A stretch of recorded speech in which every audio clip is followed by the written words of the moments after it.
안녕하세요, 여러분.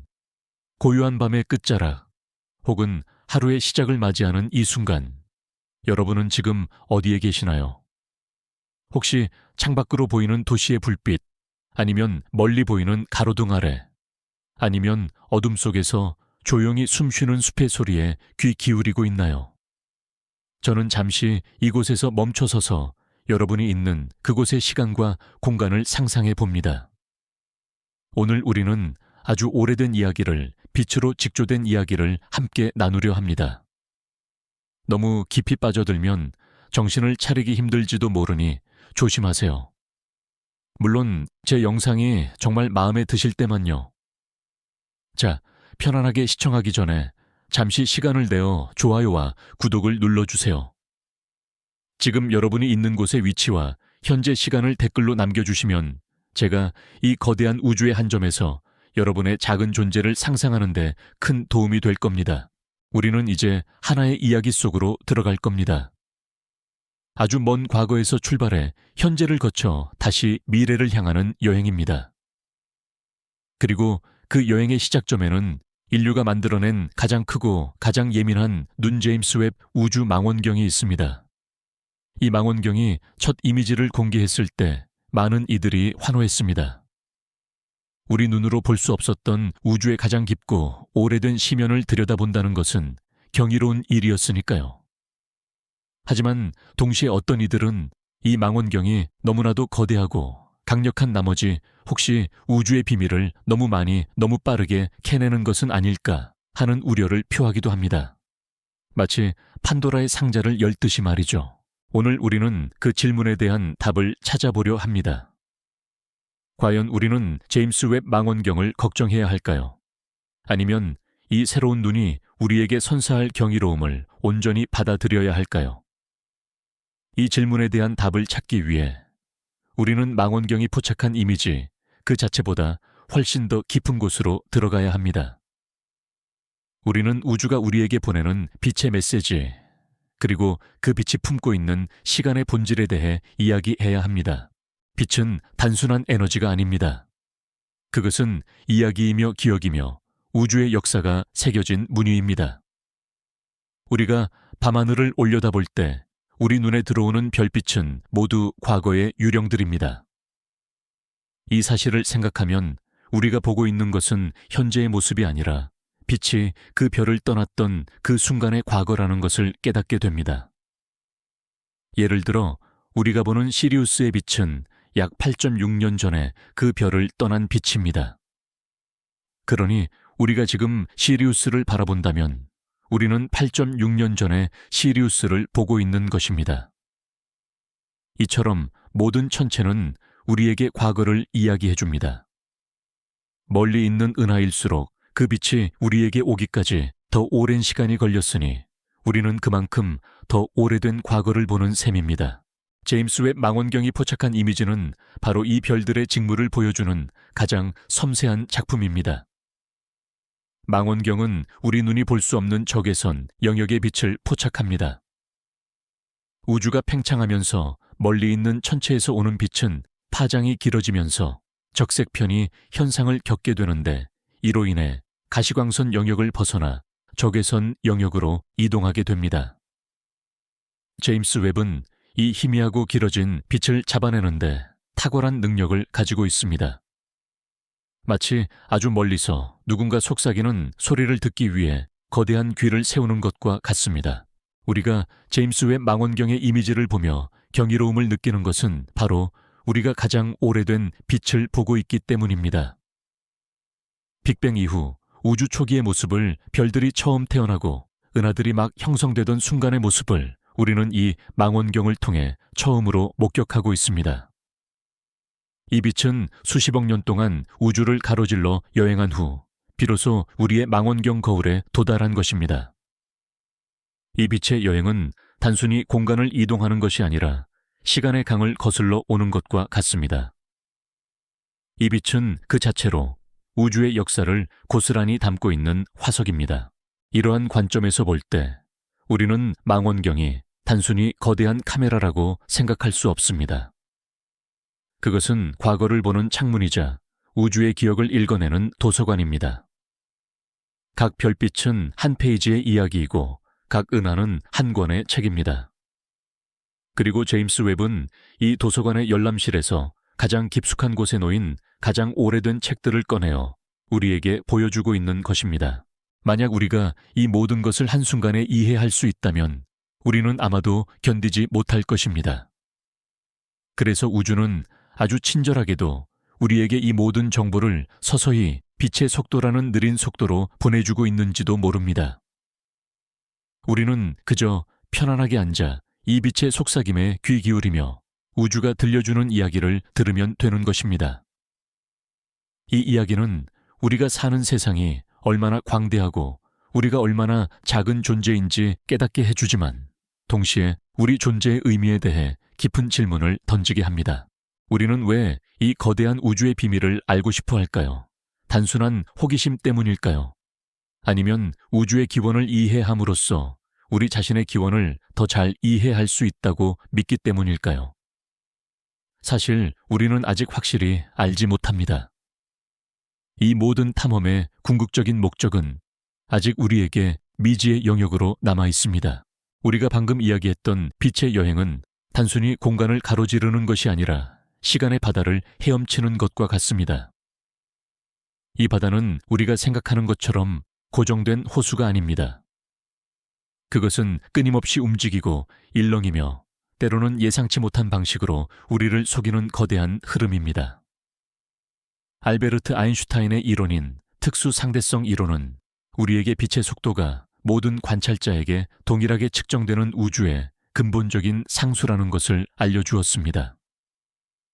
이 놀라운 사실은 곧 시간과 공간이 절대적인 것이 아니라 관찰자의 움직임에 따라 유연하게 변한다는 것을 의미합니다. 이것을 이해하기 위해 잠시 아주 먼 우주 여행을 상상해 봅시다. 당신은 빛의 속도에 가까운 속도로 움직이는 우주선에 탑승해 있습니다. 당신의 우주선은 마치 아주 빠르게 흐르는 강물 위에 떠 있는 배와 같습니다. 당신의 관점에서 보면 모든 것은 평소와 다름없이 흘러갑니다. 당신의 심장은 평소와 같은 속도로 뛰고 당신의 시계는 평소와 같은 속도로 틱톡 움직입니다. 하지만 지구에 남아있는 당신의 친구가 당신을 바라본다면 당신의 시계가 훨씬 더 느리게 움직이는 것을 보게 될 것입니다. 이를 시간 지연이라고 합니다. 당신의 시간이 느리게 흘러가는 것이죠. 이것은 단순히 이론적인 상상이 아닙니다. 지구상에서도 아주 미세하게나마 일어나는 현상입니다. 고속으로 움직이는 인공위성의 시계는 지상의 시계보다 아주 미세하게 느리게 갑니다. 그래서 GPS 시스템은 이 시간 지연 효과를 정확하게 계산하고 보정해야만 올바른 위치 정보를 제공할 수 있습니다. 만약 이 보정이 없다면 당신이 사용하는 스마트폰의 길 찾기 기능은 매일 수 킬로미터씩 오차가 쌓일 겁니다. 이렇듯 시간은 우리가 생각하는 것처럼 절대적인 것이 아니며 속도라는 물결에 흔들리는 부드러운 직물과 같습니다. 이러한 시간의 본질을 이해하면 제임스 웹 망원경이 포착한 빛이 왜 그렇게 중요한지를 더욱 깊이 깨닫게 됩니다. 망원경이 보는 것은 단순히 멀리 떨어진 물체의 이미지가 아닙니다. 그것은 그 물체가 존재했던 과거의 시간입니다. 빛이 우주를 여행하는 수십억 년 동안 우주 자체는 끊임없이 팽창하고 변해왔습니다. 그 빛은 정지된 공간을 가로지른 것이 아니라 마치 끊임없이 늘어나는 고무줄 위를 기어가는 개미처럼 팽창하는 시공간을 따라 여행해 온 것입니다. 이것은 우리에게 흥미로운 질문을 던집니다. 우리가 보는 먼 은하의 모습은 사실 우리가 그 은하를 보던 순간의 과거가 아닙니다. 그것은 빛이 출발했던 그 순간의 과거입니다.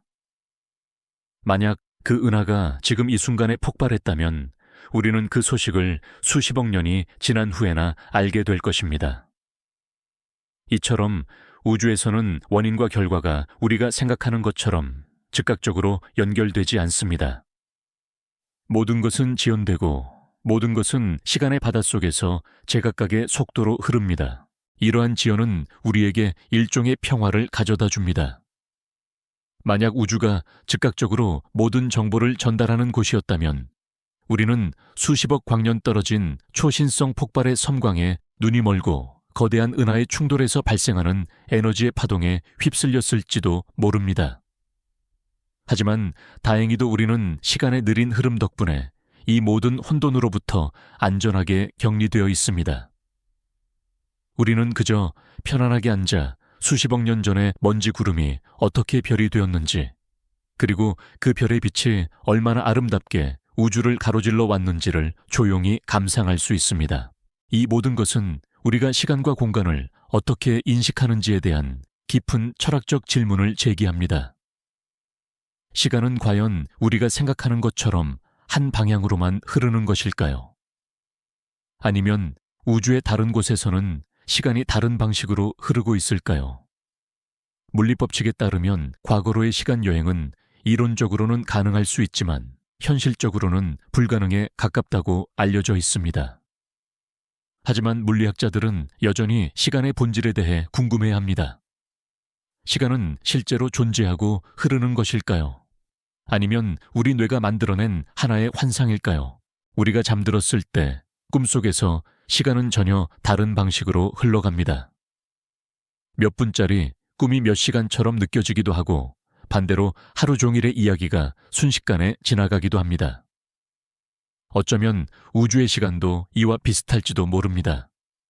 우리가 보는 것은 우주의 극히 일부에 불과하며 우리의 시계로 측정할 수 없는 다른 차원의 시간이 존재할지도 모릅니다. 제임스 웹 망원경은 바로 이 다른 차원의 시간 속으로 우리를 초대하고 있습니다. 우리가 지금 보고 있는 이미지는 수십억 년 전의 과거이지만 동시에 그 이미지를 본다는 행위는 우리 자신의 현재를 만들고 있는 것입니다. 이처럼 과거와 현재는 서로 끊임없이 영향을 주고받는 아주 섬세한 관계에 놓여 있습니다. 이 모든 이야기는 우리에게 깊은 생각에 잠기게 만듭니다. 우리는 과연 우주를 제대로 이해하고 있는 걸까요? 아니면 우주는 우리가 상상하는 것보다 훨씬 더 기묘하고 복잡한 곳일까요? 확실한 것은 제임스 웹 망원경이 우리에게 던지는 질문들은 그 어떤 대답보다도 더 큰 가치를 지닌다는 것입니다. 그것들은 우리의 호기심을 자극하고 우리가 익숙하게 여겼던 모든 것들에 대해 다시 한번 의문을 품게 만듭니다. 우주는 결코 우리에게 모든 것을 쉽게 보여주지 않습니다. 그것은 마치 수수께끼를 풀듯이 우리에게 작은 단서들을 던져주고 우리가 스스로 답을 찾도록 유도합니다. 그리고 제임스 웹 망원경은 그 수수께끼의 가장 중요한 단서 중 하나입니다. 시간의 바다를 가로지르는 빛의 여행을 가능하게 한 것은 바로 제임스 웹 망원경의 가장 중요한 부분, 즉 거울 속의 고요함 덕분입니다. 이 망원경의 거울은 단순한 유리 조각이 아닙니다.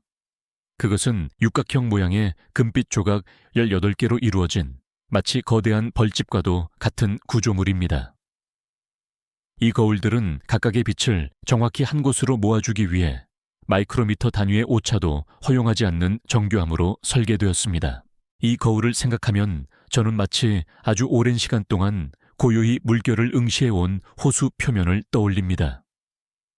그 호수는 주변의 모든 것을 반영하지만 동시에 자신의 깊은 곳에는 아무도 알지 못하는 비밀을 숨기고 있습니다. 제임스 웹의 거울은 바로 그런 호수와 같습니다. 그것은 우주의 가장 희미한 빛의 속삭임까지도 놓치지 않고 포착하여 그 빛이 품고 있는 모든 정보를 우리에게 전달해 줍니다.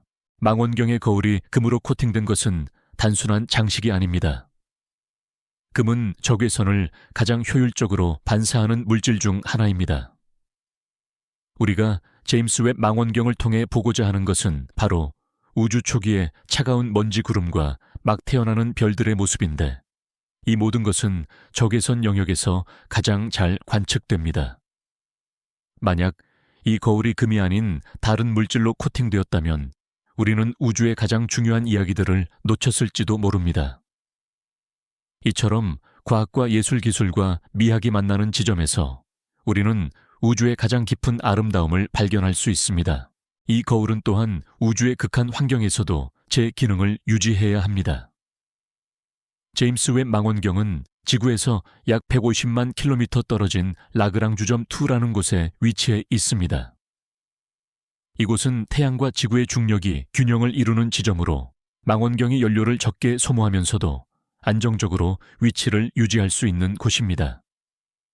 하지만 이곳의 온도는 영하 233도에 달하는 극저온입니다.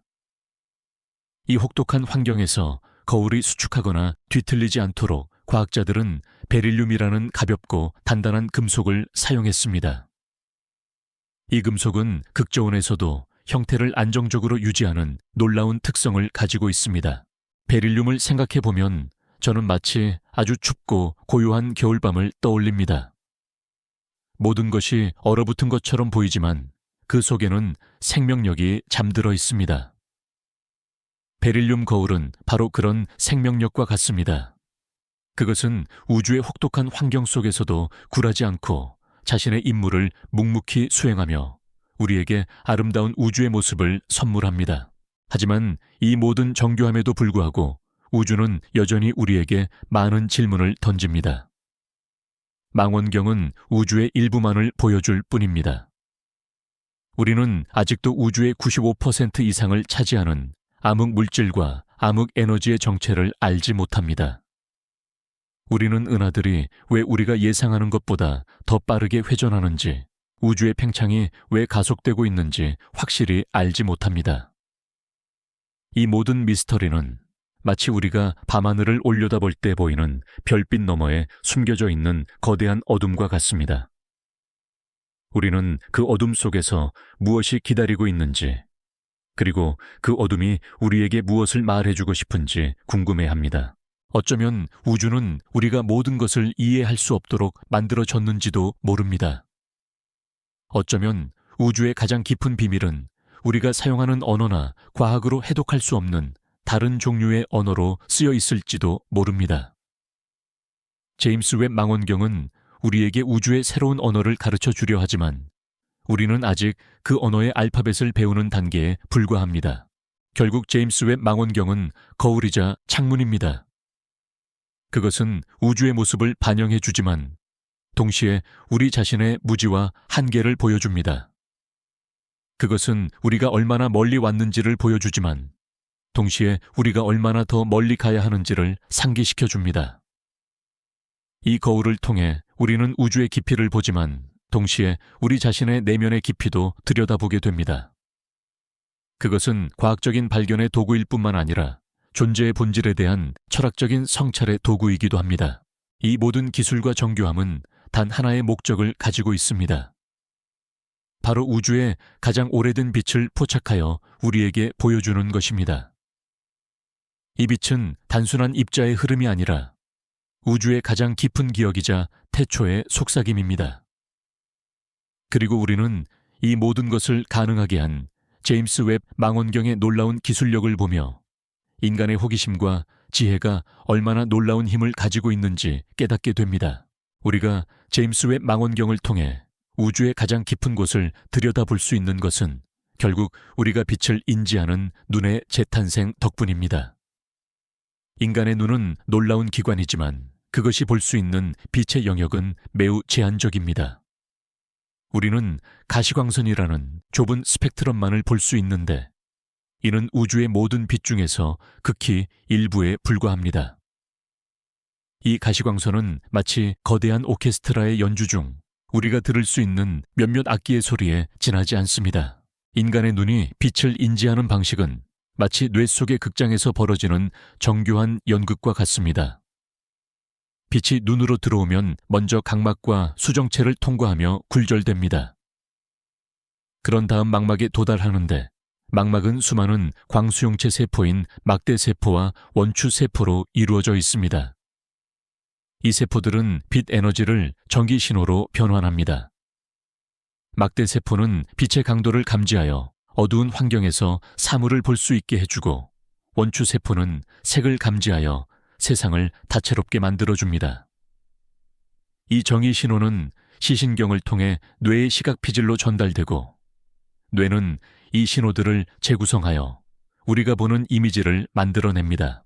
하지만 이 모든 과정은 우리 뇌가 빛을 해석하는 방식에 따라 크게 달라집니다. 우리가 보는 색깔은 빛의 파장에 대한 우리 뇌의 주관적인 해석입니다. 예를 들어 우리가 빨간색이라고 부르는 것은 파장이 약 6.274 나노미터인 빛에 대한 우리 뇌의 반응입니다. 만약 다른 동물의 뇌가 같은 파장의 빛을 다르게 해석한다면 그들은 같은 물체를 보고도 다른 색깔을 볼 것입니다. 실제로 많은 동물들은 인간이 볼 수 없는 자외선이나 적외선 영역의 빛을 볼 수 있습니다. 꿀벌은 자외선을 볼 수 있어서 꽃의 꿀길을 찾아갈 수 있고 뱀은 적외선을 감지하여 어둠 속에서도 먹이를 찾을 수 있습니다. 제임스 웹 망원경은 바로 이 동물들의 눈을 빌려온 것과 같습니다. 망원경은 우리의 눈이 볼 수 없는 적외선 빛을 포착하여 그 빛을 우리가 볼 수 있는 이미지로 변환해 줍니다. 이것은 단순히 시야를 확장하는 것을 넘어 우리가 우주를 이해하는 방식을 근본적으로 바꾸어 놓았습니다. 마치 귀가 들리지 않던 사람이 갑자기 소리를 듣게 된 것과 같습니다. 이제 우리는 우주의 차가운 먼지 구름 속에서 별들이 태어나는 소리를 그리고 멀리 떨어진 은하들이 서로 충돌하며 내는 굉음을 들을 수 있게 된 것입니다. 이러한 망원경의 능력은 우리에게 새로운 질문을 던집니다. 우리가 보는 이 이미지가 과연 우주의 진정한 모습일까요? 아니면 우리의 감각과 기술의 한계에 의해 재구성된 하나의 해석일까요? 우리는 망원경이 보내주는 빛을 바탕으로 우주의 지도를 그리지만 그 지도는 언제나 미완성입니다. 우리가 아직 보지 못한 빛, 우리가 아직 감지하지 못한 에너지의 형태가 우주에는 무수히 많이 존재하기 때문입니다. 이것은 우리가 우주를 이해하는 방식에 대한 깊은 철학적 의문을 제기합니다. 우리는 우리의 감각과 이성이라는 틀을 통해 세상을 이해하지만 그 틀이 과연 우주의 모든 것을 담아낼 수 있을까요? 아니면 우주는 우리가 상상하는 것보다 훨씬 더 복잡하고 우리의 이해를 뛰어넘는 어떤 실체일까요? 사실 우리는 아직 확실히 알지 못합니다. 우리가 우주를 관찰하면 할수록 우리는 우리가 아는 것보다 모르는 것이 훨씬 더 많다는 것을 깨닫게 됩니다. 이러한 미지의 영역은 우리에게 두려움을 주기도 하지만 동시에 무한한 호기심을 불러일으킵니다. 제임스 웹 망원경은 우리가 우주의 가장 깊은 심연을 들여다볼 수 있게 해주었지만 동시에 그 심연의 끝이 없다는 것을 보여주었습니다. 그것은 우리가 우주의 신비를 완전히 해독할 수 없다는 사실을 겸허하게 받아들이고 끊임없이 질문을 던지도록 초대합니다. 결국 제임스 웹 망원경이 우리에게 선물한 것은 단순히 아름다운 이미지가 아닙니다. 그것은 우리 자신의 눈을 넘어 우주의 눈으로 세상을 바라보는 방법을 가르쳐 주었습니다. 그것은 우리가 얼마나 작은 존재인지 깨닫게 해주지만 동시에 우리의 존재가 우주와 얼마나 깊이 연결되어 있는지를 보여줍니다. 우리는 우주의 일부이며 우주를 탐험하는 것은 결국 우리 자신을 탐험하는 것과 같습니다. 이처럼 망원경이 보여주는 모든 것은 우리 자신의 내면을 비추는 거울이기도 합니다. 우리가 제임스 웹 망원경을 통해 보게 된 가장 오래된 빛은 사실 빅뱅 직후 우주에 퍼져 있던 뜨거운 플라즈마 상태의 우주가 식으면서 방출된 빛입니다. 이 빛은 마치 우주가 처음 탄생했을 때 내뱉은 최초의 숨결과도 같습니다. 우리는 이 빛을 우주의 속삭임이라고 부르며 과학적인 용어로는 우주 마이크로파 배경 복사라고 합니다. 이 복사는 오늘날 우주 전체에 균일하게 퍼져 있으며 우리의 라디오나 텔레비전에서 들리는 미세한 잡음의 일부로도 감지될 수 있습니다. 상상해 보세요. 아주 어두운 방에 앉아 있는데 어디선가 아주 희미하게 속삭이는 소리가 들려옵니다. 그 소리는 너무나도 오래된 것이어서 당신이 태어나기도 훨씬 전에 시작되었고 우주의 모든 별들이 만들어지기도 전에 존재했습니다. 그것은 단순히 소리가 아니라 태초의 기억을 담고 있는 주파수입니다. 우주 마이크로파 배경 복사는 바로 그런 속삭임과 같습니다. 그것은 우주의 가장 깊은 잠 속에서 들려오는 소리입니다. 우주 마이크로파 배경 복사가 중요한 이유는 그것이 우주의 아기 사진과 같기 때문입니다. 우주가 탄생한 지 약 38만 년 후, 우주는 충분히 식어 수소 원자가 형성될 수 있는 온도가 되었습니다. 그전에는 우주가 너무 뜨거워서 빛이 자유롭게 이동할 수 없었고 마치 짙은 안개 속처럼 불투명했습니다. 하지만 원자가 형성되면서 빛은 자유롭게 여행할 수 있게 되었고 이 빛이 바로 오늘날 우리가 관측하는 우주 마이크로파 배경 복사입니다. 이 빛은 우주가 막 태어났을 때의 모습을 그대로 담고 있습니다. 하지만 이 복사는 완전히 균일하지 않습니다. 아주 미세한 온도와 밀도의 불규칙한 요동이 있습니다.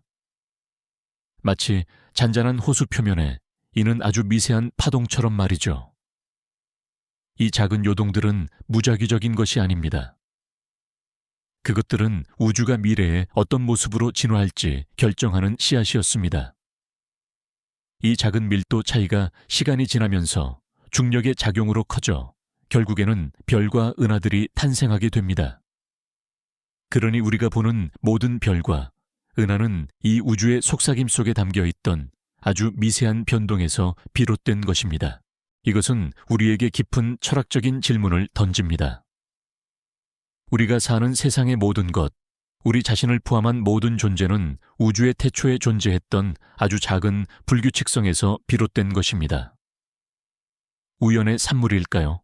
아니면 우주는 이미 그 시작부터 모든 것을 품고 있었던 것일까요? 우리는 아직 확실히 알지 못합니다.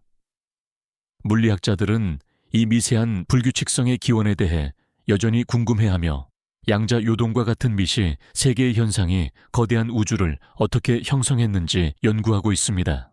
이것은 우리가 우주의 신비를 탐구하는 과정이 단순히 과학적인 사실을 밝히는 것을 넘어 존재의 기원에 대한 깊은 성찰로 이어진다는 것을 보여줍니다.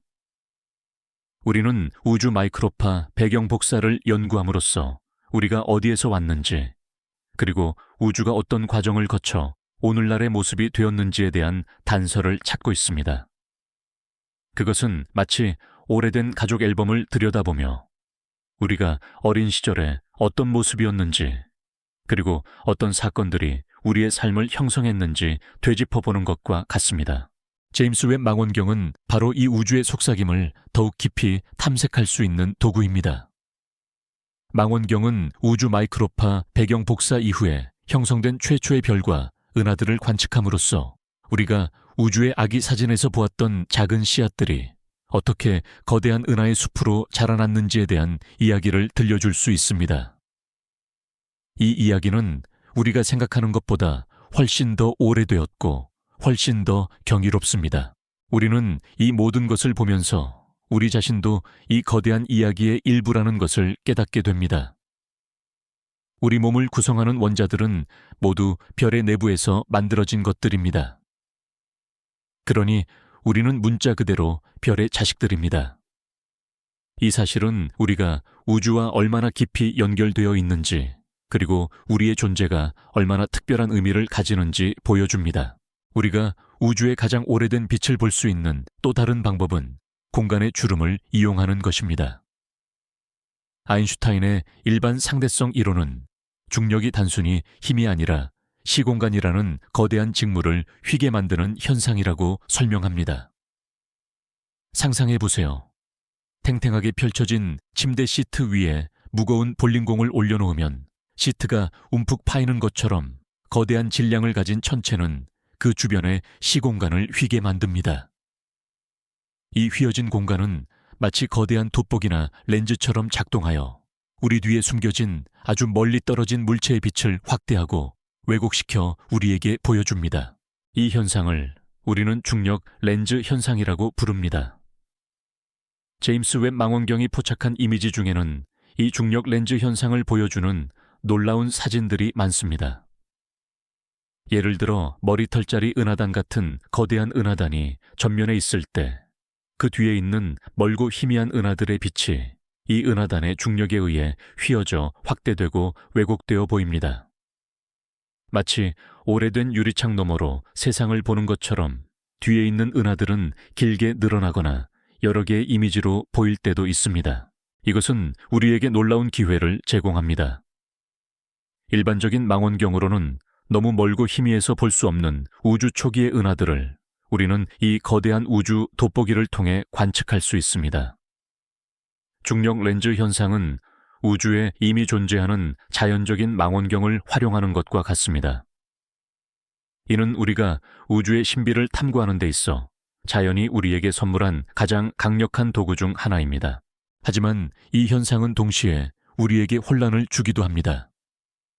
우리가 보는 이미지가 실제 은하의 모습이 아니라 시공간의 왜곡에 의해 변형된 모습이기 때문입니다. 우리는 이 왜곡된 이미지를 분석하여 원래 은하의 모습을 추론해야 합니다. 이것은 마치 복잡한 수수께끼를 푸는 것과 같습니다. 우리는 보이는 것 너머의 진실을 찾아내기 위해 끊임없이 노력해야 합니다. 이 중력 렌즈 현상은 또한 암흑 물질의 존재를 간접적으로 증명하는 가장 강력한 증거 중 하나이기도 합니다. 암흑 물질은 빛을 방출하거나 흡수하지 않기 때문에 직접 관측할 수는 없습니다. 하지만 그것은 질량을 가지고 있기 때문에 시공간을 휘게 만듭니다. 과학자들은 중력 렌즈 현상을 분석하여 눈에 보이지 않는 암흑 물질이 우주에 얼마나 분포하고 있는지 알아낼 수 있습니다. 이 보이지 않는 물질은 우리 우주 전체 질량의 약 27%를 차지하며 은하와 은하단의 형성에 결정적인 역할을 합니다. 이것은 흥미로운 질문을 제기합니다. 우리가 보는 것은 우주의 극히 일부에 불과하고 대부분의 우주는 우리의 눈에 보이지 않는 물질로 채워져 있습니다. 마치 거대한 바다의 95% 이상이 보이지 않는 시면으로 이루어져 있는 것과 같습니다. 우리는 이 미지의 영역을 어떻게 탐험해야 할까요? 그리고 이 보이지 않는 물질들은 과연 어떤 방식으로 우주에 영향을 미치고 있을까요? 사실 우리는 아직 확실히 알지 못합니다. 이 모든 것은 우리에게 우리가 아는 것보다 모르는 것이 훨씬 더 많다는 것을 겸허하게 일깨워 줍니다. 제임스 웹 망원경은 바로 이 공간의 주름을 탐험하는 우리의 새로운 배와 같습니다. 그것은 우리가 직접 갈 수 없는 곳으로 우리를 데려가고 우리가 볼 수 없는 것을 보여줍니다. 그것은 우주의 가장 깊은 신비로 우리를 초대하고 우리가 익숙하게 여겼던 모든 것들에 대해 다시 한번 의문을 품게 만듭니다. 이처럼 우주를 탐구하는 여정은 끊임없이 우리 자신의 한계와 존재의 의미에 대해 성찰하게 만드는 아름다운 과정입니다. 우리가 제임스 웹 망원경을 통해 우주의 가장 오래된 빛을 보았고 중력 렌즈 현상을 통해 보이지 않는 암흑 물질의 흔적을 발견했다면 이제는 우주의 가장 깊은 곳에서 울려 퍼지는 보이지 않는 오케스트라에 대해 이야기할 차례입니다. 인간의 눈은 가시광선이라는 아주 좁은 영역의 빛만을 볼 수 있지만 우주는 훨씬 더 넓은 스펙트럼의 빛을 방출합니다. 별의 탄생은 보통 우리가 보는 빛이 아니라 적외선이라는 빛의 영역에서 가장 활발하게 일어납니다. 우주 공간은 대부분 아주 차갑고 어두운 가스와 먼지 구름으로 가득 차 있습니다. 이 구름은 가시광선을 차단하기 때문에 우리는 그 안에서 무슨 일이 일어나는지 직접 볼 수 없습니다. 마치 짙은 안개 속을 걷는 것과 같습니다. 하지만 이 구름은 내부에서 새로운 별들이 탄생할 때 발생하는 열로 인해 적외선을 방출합니다. 이 적외선은 먼지 구름을 통과할 수 있기 때문에 우리는 이 빛을 포착함으로써 우주의 가장 깊은 심연에 숨겨진 비밀들을 들여다볼 수 있습니다. 제임스 웹 망원경은 바로 이 적외선 관측에 특화되어 있습니다. 망원경의 거대한 거울과 예민한 센서는 우주의 가장 희미한 적외선 신호까지도 감지할 수 있습니다. 이는 우리가 그동안 알지 못했던 새로운 세계를 열어주었습니다. 마치 밤하늘의 모든 별들이 갑자기 소리를 내기 시작한 것처럼 우리는 이제 우주 전체의 오케스트라를 들을 수 있게 된 것입니다. 이 오케스트라는 수많은 별과 은하의 탄생과 죽음, 그리고 그 모든 것의 움직임을 보여줍니다. 이 적외선 관측은 우리가 우주의 기원을 이해하는데 결정적인 역할을 합니다.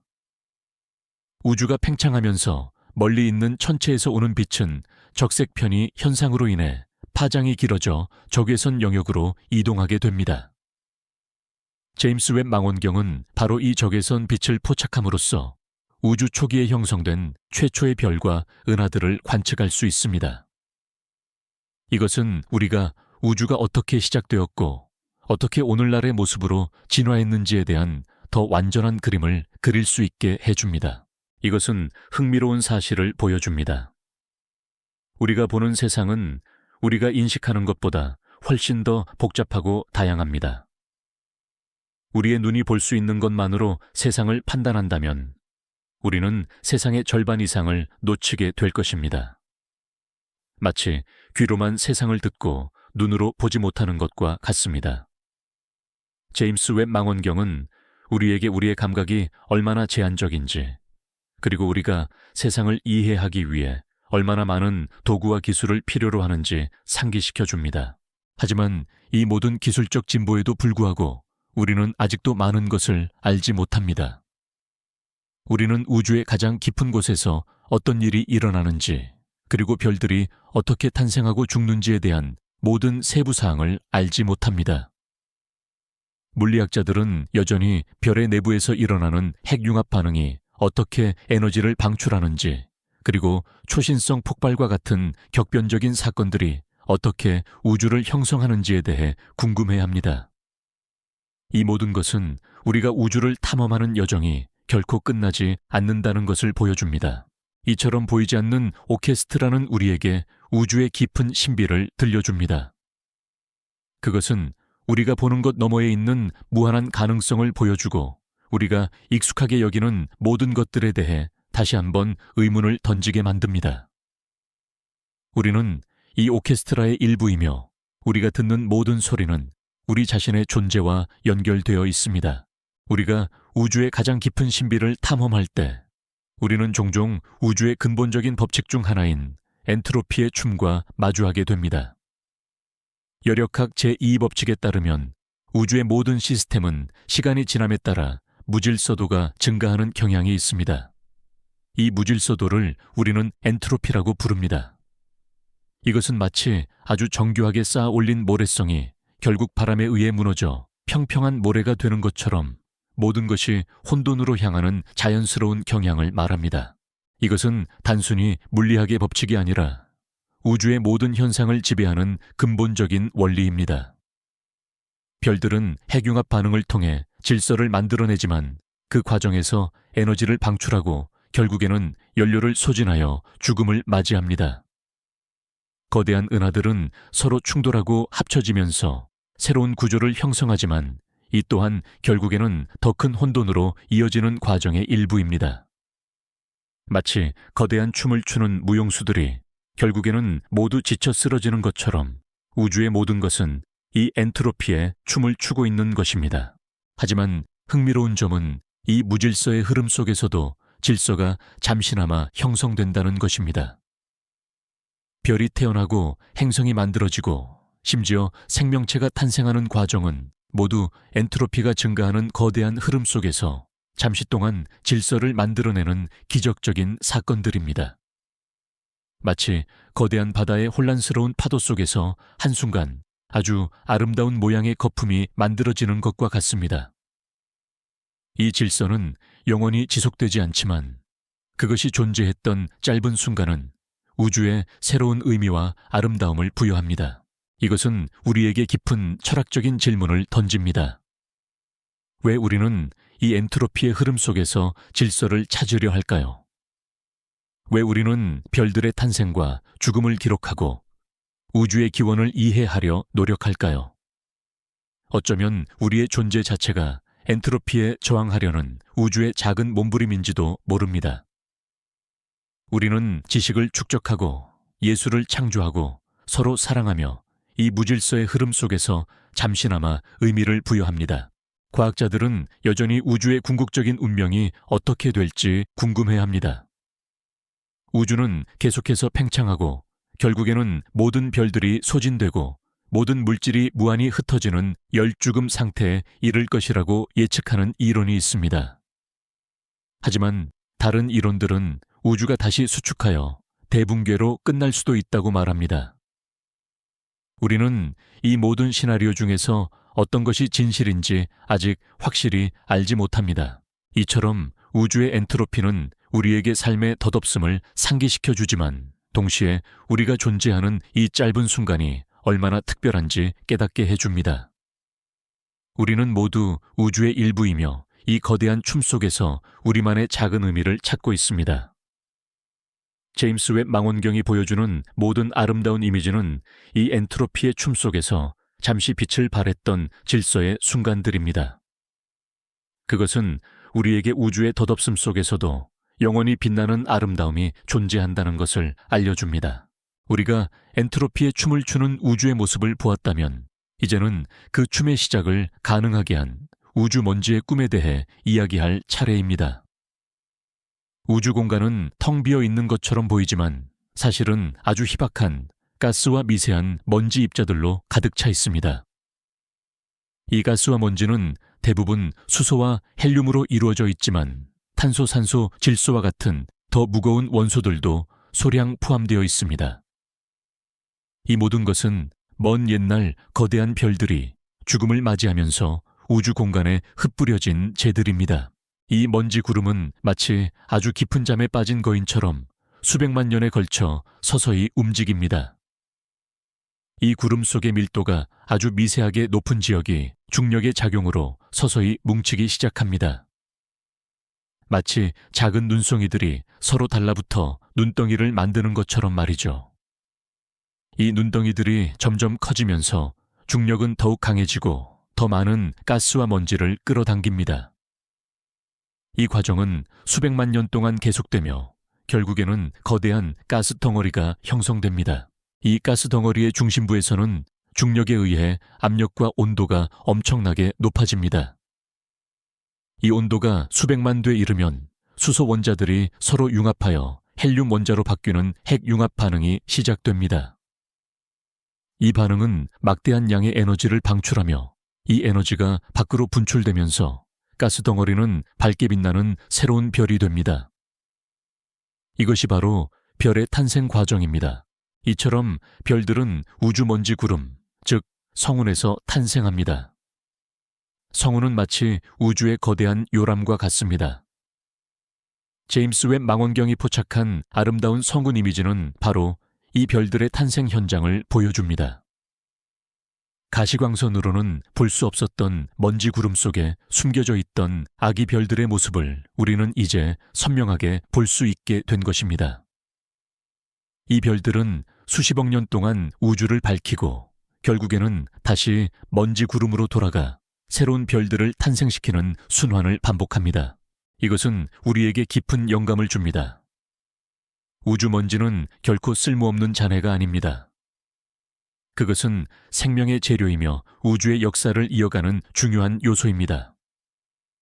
우리 몸을 구성하는 모든 탄소, 산소, 그리고 다른 원소들은 모두 먼 옛날 거대한 별의 내부에서 만들어져 초신성 폭발을 통해 우주 공간에 흩뿌려졌던 것들입니다. 그러니 우리는 문자 그대로 별의 먼지로 만들어진 존재입니다. 이러한 사실은 우리에게 흥미로운 질문을 제기합니다. 만약 우주의 모든 것이 이 순환을 반복한다면 우리의 존재 또한 영원히 사라지는 것이 아니라 다른 형태로 우주 어딘가에 계속해서 존재하게 되는 것일까요? 우리가 죽어 흙으로 돌아가면 그 흙은 다시 식물로 동물로, 그리고 결국에는 또 다른 생명체로 이어집니다. 어쩌면 우주도 이와 같은 거대한 순환 속에서 끊임없이 자신을 재생산하고 있는지도 모릅니다. 사실 우리는 아직 확실히 알지 못합니다. 우리는 별들이 어떻게 탄생하는지에 대해 많은 것을 알고 있지만 여전히 미스터리가 남아 있습니다. 예를 들어 왜 어떤 별들은 다른 별들보다 훨씬 더 빨리 태어나고 죽는지, 그리고 왜 어떤 성운에서는 별들이 전혀 형성되지 않는지에 대해 우리는 여전히 궁금해합니다. 이 모든 것은 우리가 우주의 모든 것을 이해했다고 생각할 때마다 우주가 우리에게 새로운 질문을 던진다는 것을 보여줍니다. 결국 우주 먼지의 꿈은 우리에게 희망을 이야기합니다. 그것은 가장 미미한 존재에서도 가장 위대한 것이 탄생할 수 있다는 것을 보여줍니다. 그것은 우리가 사는 세상의 모든 것이 얼마나 서로 깊이 연결되어 있는지, 그리고 우리의 존재가 얼마나 의미 있는 것인지를 깨닫게 해줍니다. 우리가 별들의 탄생이라는 우주 먼지의 꿈을 보았다면 이제는 고독하게 우주를 떠도는 외로운 방랑자들에 대해 이야기할 시간입니다. 우리 태양계에는 태양 주위를 공전하는 8개의 행성이 있습니다. 이 행성들은 모두 태양의 중력에 묶여 있으며 각자의 궤도를 따라 질서정연하게 움직입니다. 하지만 우주에는 그 어떤 별의 중력에도 묶여 있지 않고 혼자서 광활한 어둠 속을 떠도는 행성들이 존재합니다. 우리는 이들을 떠돌이 행성 또는 자유부유 행성이라고 부릅니다. 이 행성들은 마치 태어나자마자 부모를 잃고 홀로 세상에 내던져진 아이들과 같습니다. 그들은 자신을 비춰줄 태양도 자신을 따뜻하게 해줄 별도 없이 영하 수백 도에 달하는 혹독한 추위 속에서 영원히 방랑합니다. 그들의 표면은 얼음과 바위로 덮여 있을 가능성이 높고 어둠 속에서 오직 자신만의 열기를 아주 미미하게 방출합니다. 우리는 이 행성들을 직접 보는 것이 불가능에 가까워서 주로 다른 별의 빛을 가릴 때 발생하는 중력 렌즈 현상이나 미세한 중력 변화를 감지함으로써 그 존재를 추론합니다. 이러한 떠돌이 행성들은 우리에게 우주의 고독과 무한한 가능성을 동시에 보여줍니다. 한편으로는 그들의 존재는 우주가 우리가 생각하는 것보다 훨씬 더 비어있고 차갑고 고독한 곳이라는 것을 상기시켜 줍니다. 우리 태양계처럼 질서정연한 시스템은 우주 전체에서 오히려 드문 예외일지도 모릅니다. 하지만 다른 한편으로는 이 행성들 중 일부는 지하에 액체 상태의 물이 존재할 가능성이 있습니다.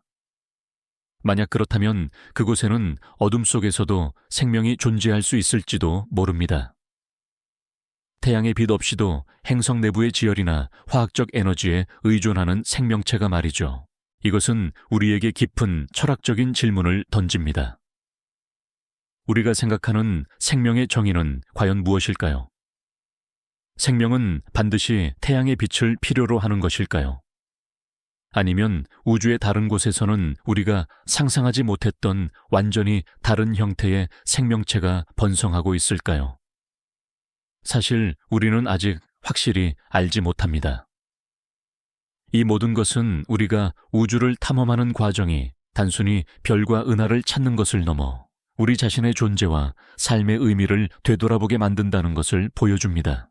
떠돌이 행성들은 또한 우리에게 우주의 무한한 규모를 알려줍니다.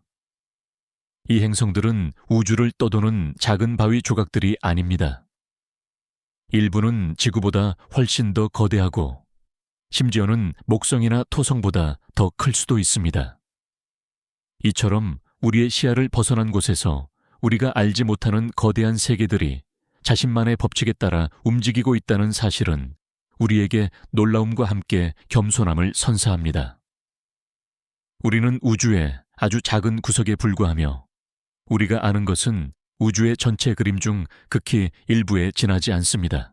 물리학자들은 여전히 이 떠돌이 행성들이 어떻게 형성되었는지 그리고 그 수가 얼마나 되는지에 대해 궁금해합니다.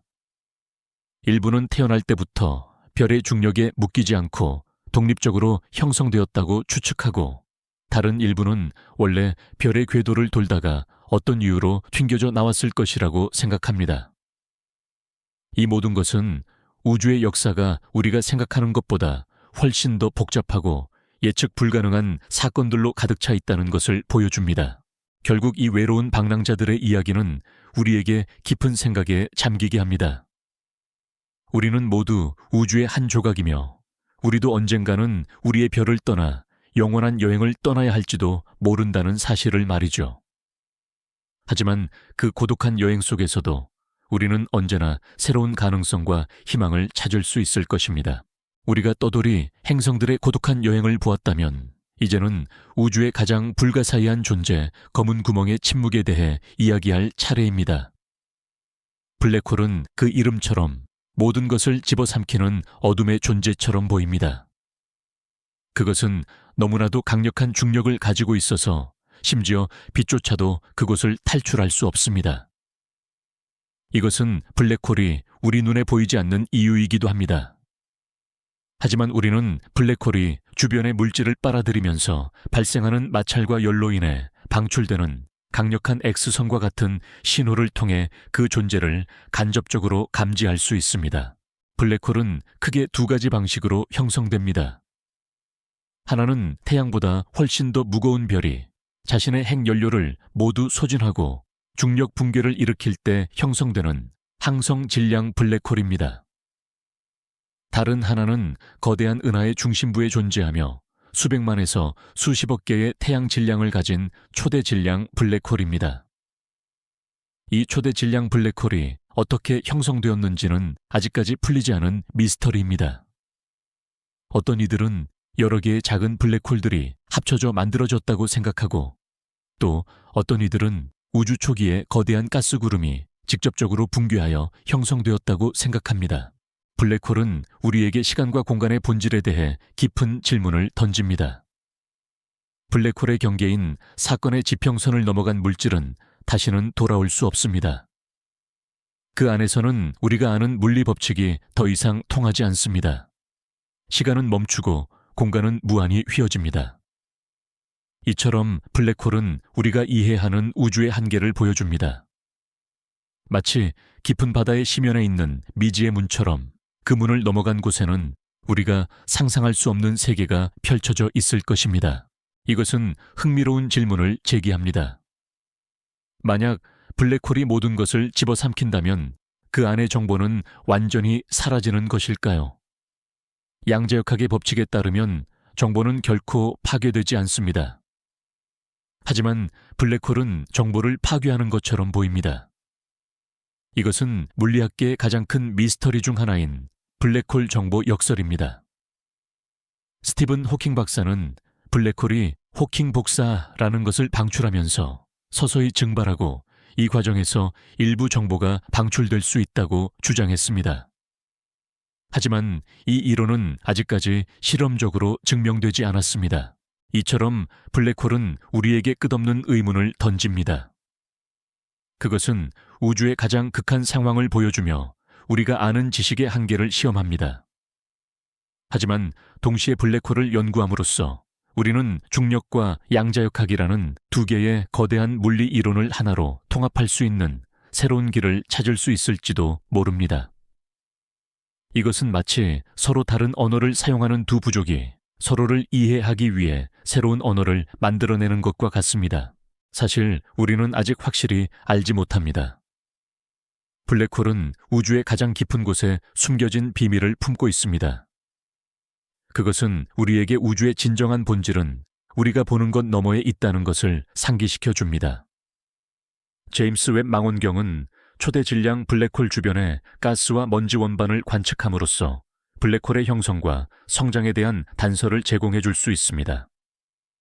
하지만 그들이 품고 있는 진정한 비밀은 아마도 영원히 검은 구멍의 침묵 속에 잠들어 있을지도 모릅니다.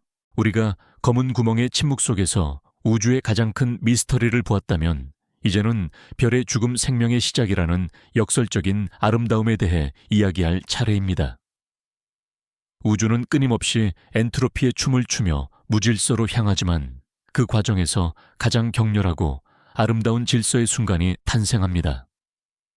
바로 거대한 별의 죽음, 즉 초신성 폭발입니다. 태양보다 훨씬 더 무거운 별들은 자신의 핵연료인 수소를 모두 소진한 후 헬륨, 탄소, 산소 등 더 무거운 원소들을 차례로 융합합니다. 이 과정은 별의 내부에서 거대한 양파 껍질처럼 여러 겹의 층을 형성합니다. 가장 바깥층에서는 수소가 헬륨으로, 안쪽 층에서는 헬륨이 탄소로, 그리고 가장 깊은 중심부에서는 규소가 철로 바뀌는 핵융합 반응이 일어납니다. 철은 더 이상 핵융합을 통해 에너지를 방출할 수 없기 때문에 별의 중심부는 더 이상 중력에 저항할 수 없게 됩니다.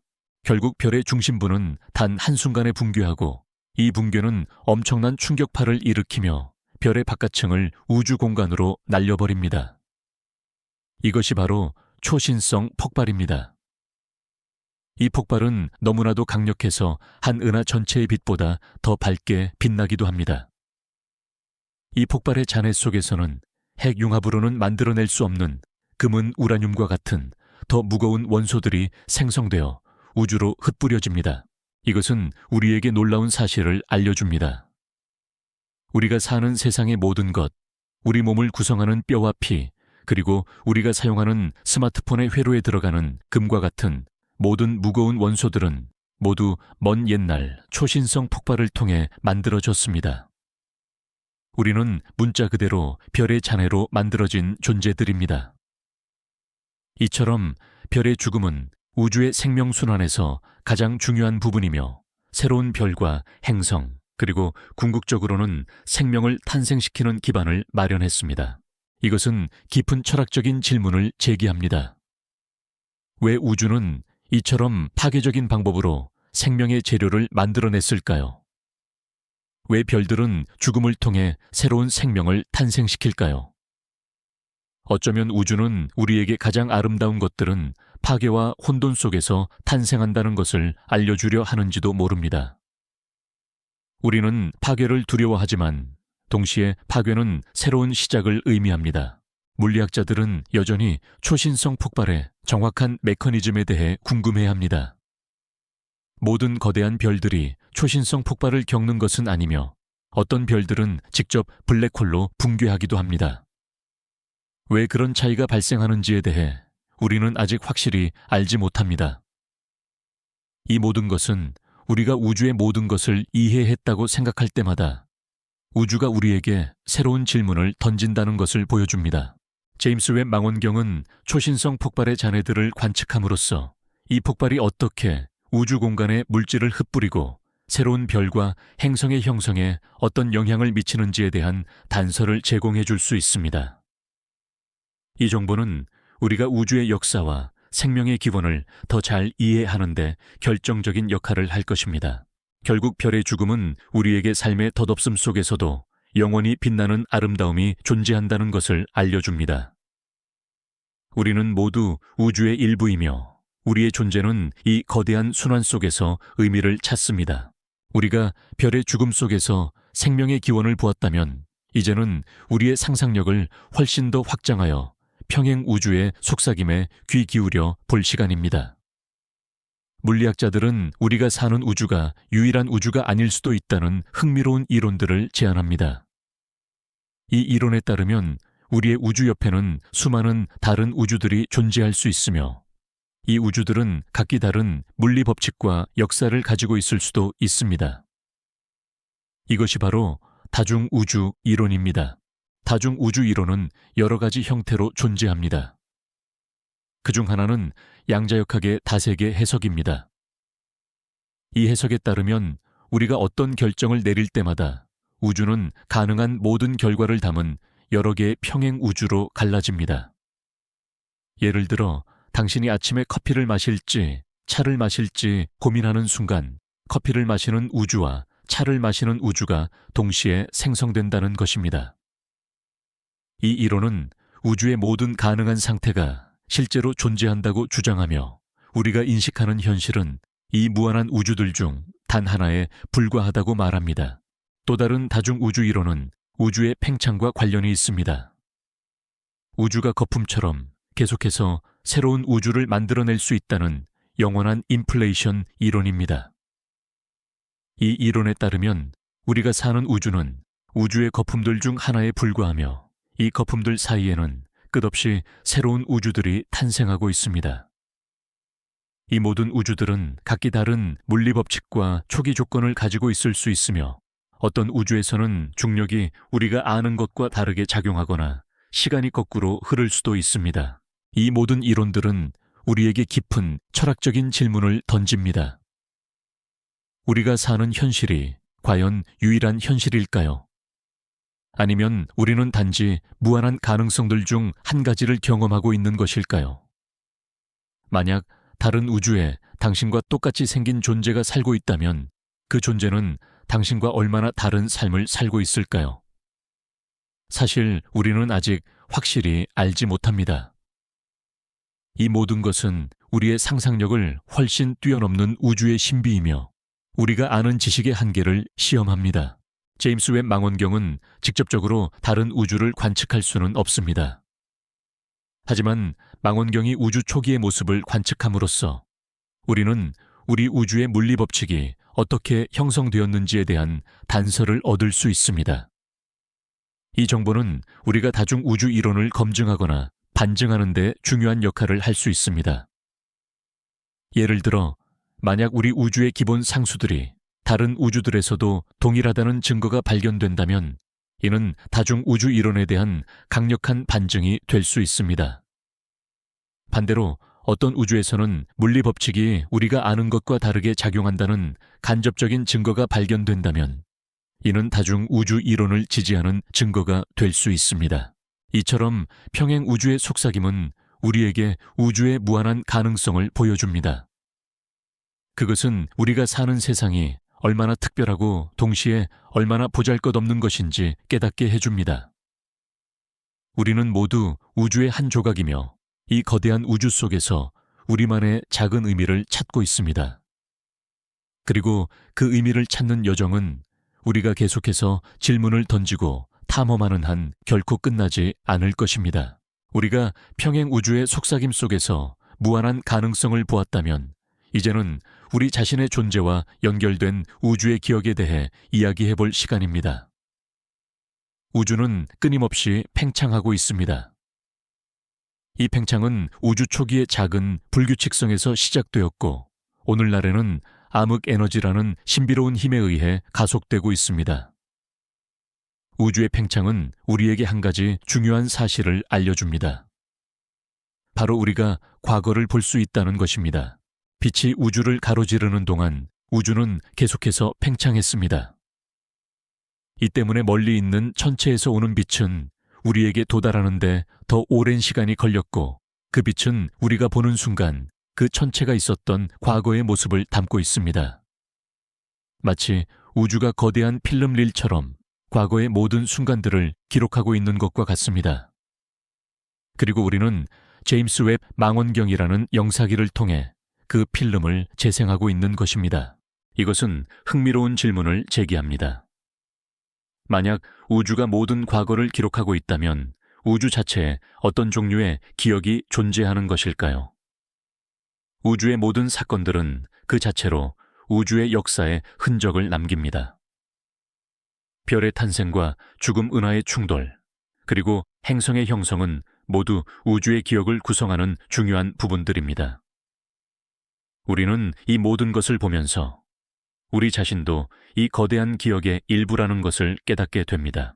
물리학자들은 우주의 미래에 대해 여러 가지 이론들을 제안합니다.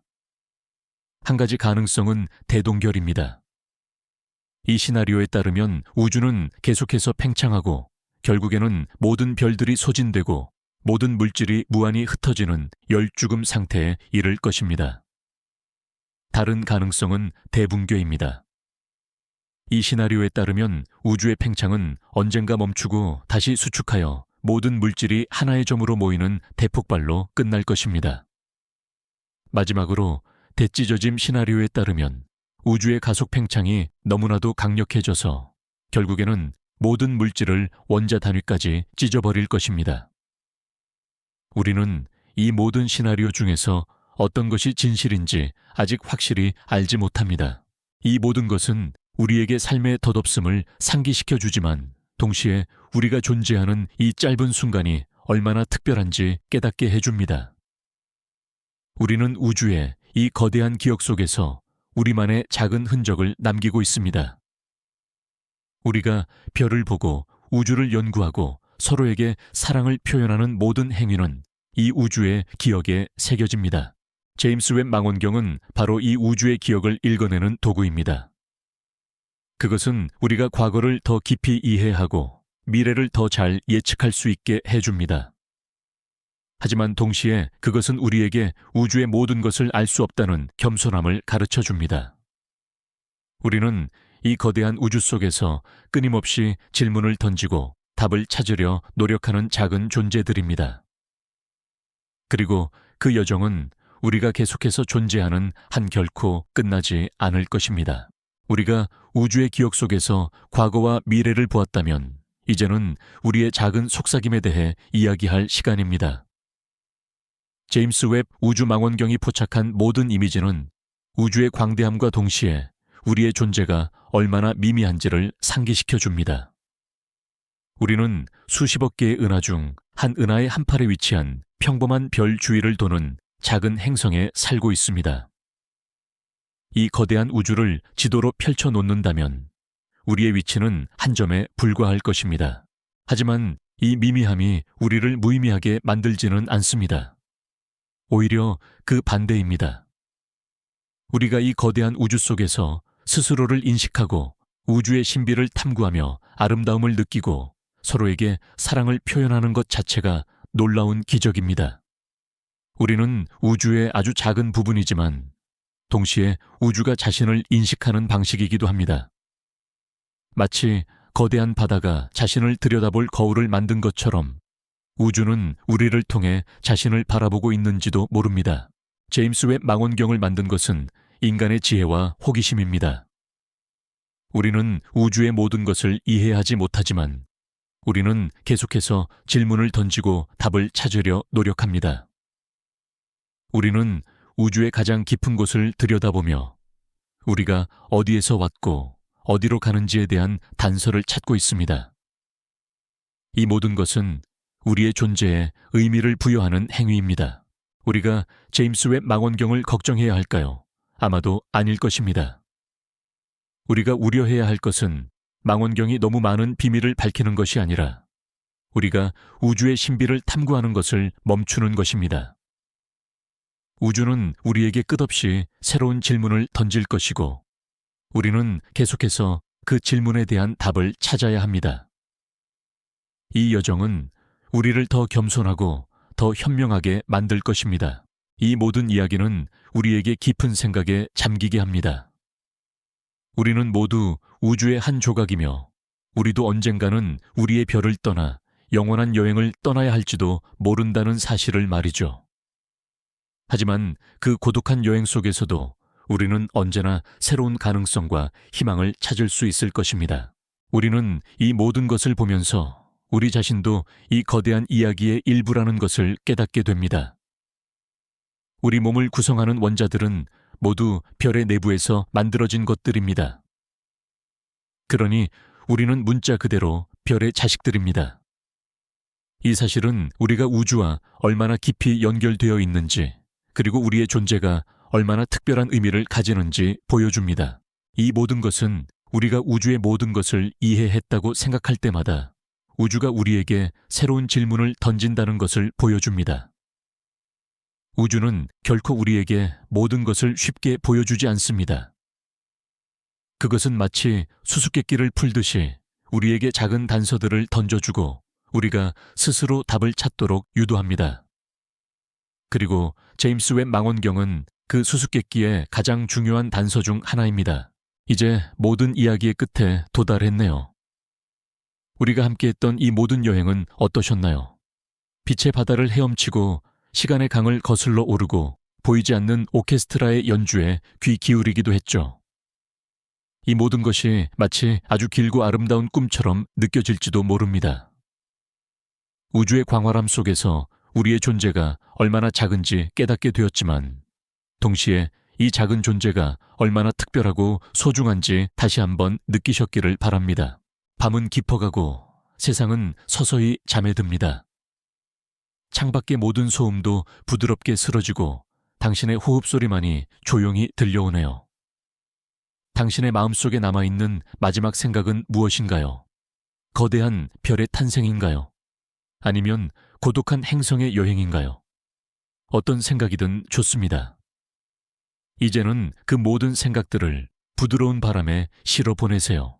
마지막으로 한번 더 여쭈어보고 싶네요. 지금 당신이 머무는 곳은 어디인가요? 그곳의 시간은 지금 이 순간 어떻게 흐르고 있나요? 그 질문에 대한 답을 가슴속에 조용히 간직한 채 편안한 이불 속으로 몸을 뉘세요. 당신의 꿈속에서 별빛이 당신의 길을 부드럽게 비춰줄 겁니다. 편안히 주무세요. 나의 동반자여.